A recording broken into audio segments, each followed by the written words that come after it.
Hello, my name is Aurora Haynes-Farley, and today I'm going to be doing a dressing change on a wound for my lab skill. And before I begin, I just want to say that my kit didn't come with sterile saline or scissors, so I am going to just use these as my sterile scissors, and this is going to be my saline. And I'm just going to do a quick 360 check of the room.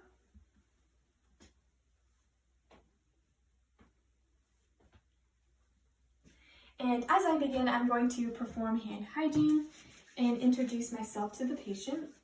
So hello, my name is Aurora Haynes and I'm a student nurse. I'm just going to ask for you to state your full name for me. Sarah Smith, awesome. I'm just going to check your wristband, and it is Sarah Smith. So today I'm just going to be doing a dressing change on your wound. Is that okay with you? So the patient has given consent, so I'm going to go ahead and make sure that the bed is raised to waist height, which it is.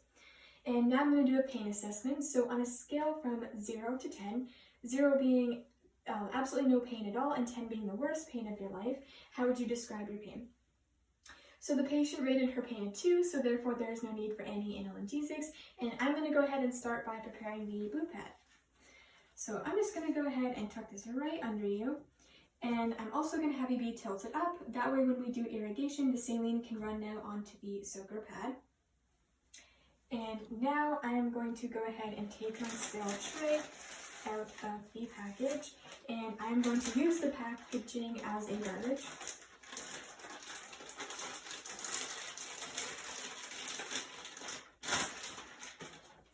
I'm going to get some tape.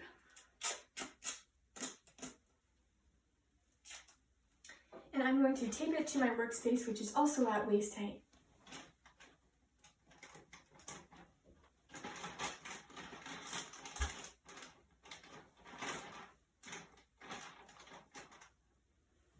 Awesome, so now that that is all set up, I'm going to go ahead and don some clean gloves. And these are just clean, not sterile. And now I'm going to go ahead and take the old dressing off of the wound. So right away, I do see that there is some old dry blood there. I'm going to gently peel the tape off. And I'm going to look at the underside and see that there is a little bit more dry blood there. Throw that out. And I'm going to take the old packing out, and again, some more dry blood there. Throw that out. And the wound looks good. There's no redness, no edema, and no expanding of the wound edges. I'm going to take these off, throw these out, and perform hand hygiene.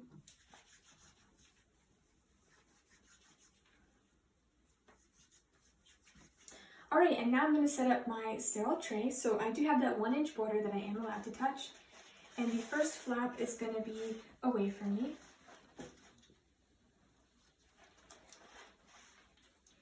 And now I'm going to use my sterile forceps to help me set this up the way I like it.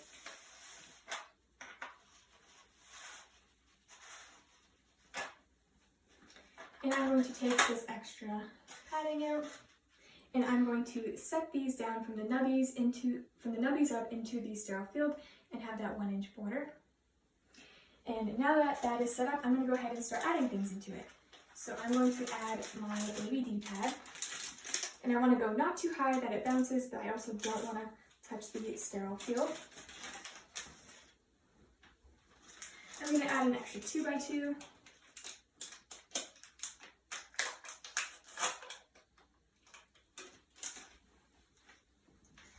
And an extra 4x4.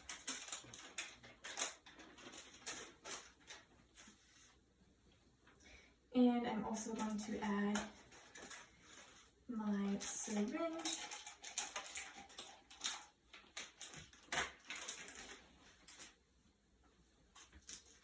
and my needle. And I do find the swabs to be a little bit difficult to get out, so I'm going to use my sterile forceps to help me.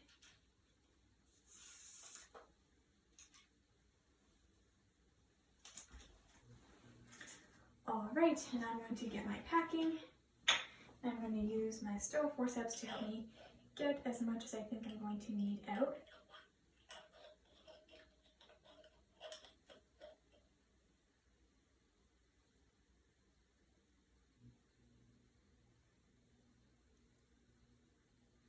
I'm going to set these these down, and I'm going to grab my sterile scissors only by the handle.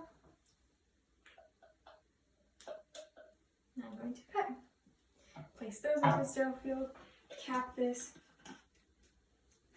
and then I'm going to take my saline and I would undo the cap and I would lick it just to clean the outside of the bottle. And now I'm going to go ahead and get the gauze soaked with saline. And I'm also going to soak my 2x2s in saline because that is what I'm going to use to clean the wound with. Alright, and now that I have everything in my sterile tray that I need, I'm going to go ahead and don some sterile gloves. And just like the tray, I have that 1-inch border that I am allowed to touch.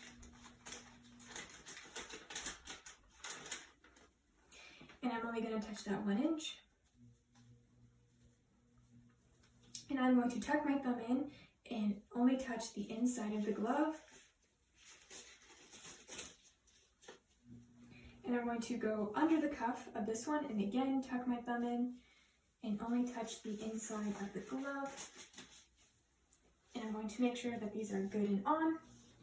And now that I have my sterile gloves on, I'm good to go to prepare my syringe and needle. So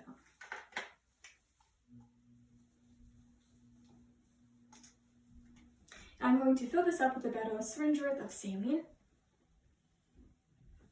And I'm going to go over here and irrigate the wound. So I want to go just above the wound, not in it, and in a zigzaggy motion.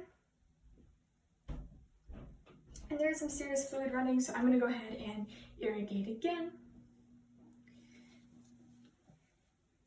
And again, not in the wound, just above, in a zigzaggy motion. And the fluid is now running clear, so I am done with this, and I'm going to dispose of this in the sharps container.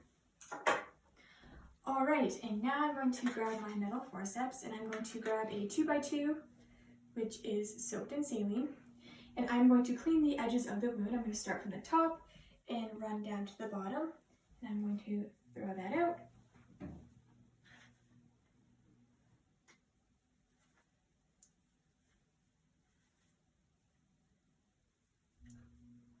Grab an extra 2x2, just like that, and again from the top, running down to the bottom, throw that out. And now I'm going to grab a 4x4 and pat dry from the top to the bottom of the wound gently.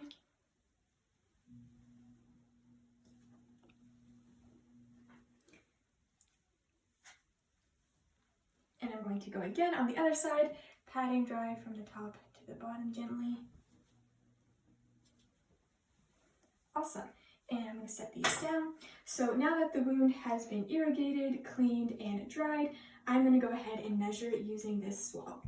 So again, I am not going to touch the wound because I want to remain sterile, and I'm just going to take a good guesstimate with my fingers just to get a baseline. And I start with the length, and so that is about 3 inches, and I'm not touching the measuring sheet, and I'm going to go widthwise. Again, not touching the sheet, and that is about 1.5 inches. And now I'm going to go depth-wise, and I'm not going to touch the wound. And that is about 1/2 inch. So this wound is 3 by 1.5 by 1/2 inch.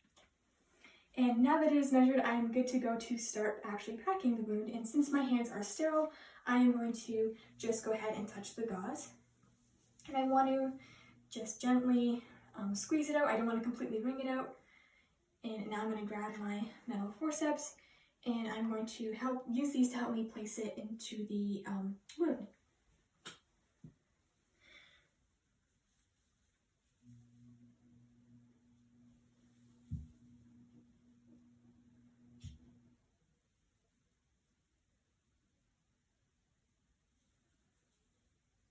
And I want to be careful to make sure that it doesn't touch the edges of the wound, or else it becomes contaminated.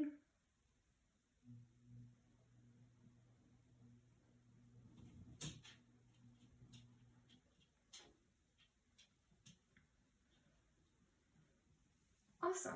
And so I'm going to put that into the 1-inch border. And when I'm doing that, I want to make sure that I fill up all the dead space, but I don't want to pack it in too tightly. And I want to come to the top of the wound, but again, not too tightly because you don't want to suffocate the base of the wound. And now that that has been placed into the wound, I'm good to go to grab a 4x4 since my hands are still sterile, and I'm going to place that, cover it, and I'm going to grab another one, just like that, and I didn't touch the wound at all.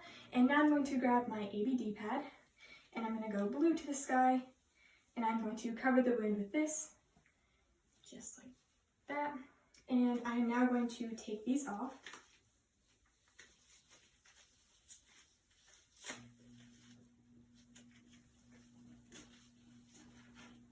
Throw these out, and I'm going to grab some tape.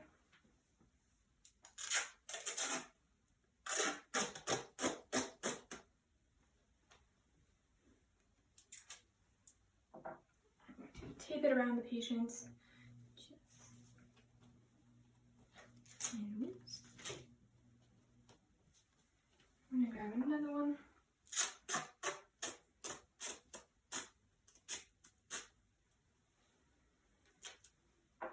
And throughout this, I would be making sure that the patient is okay, making sure that they're handling the procedure well, and I would be talking with them.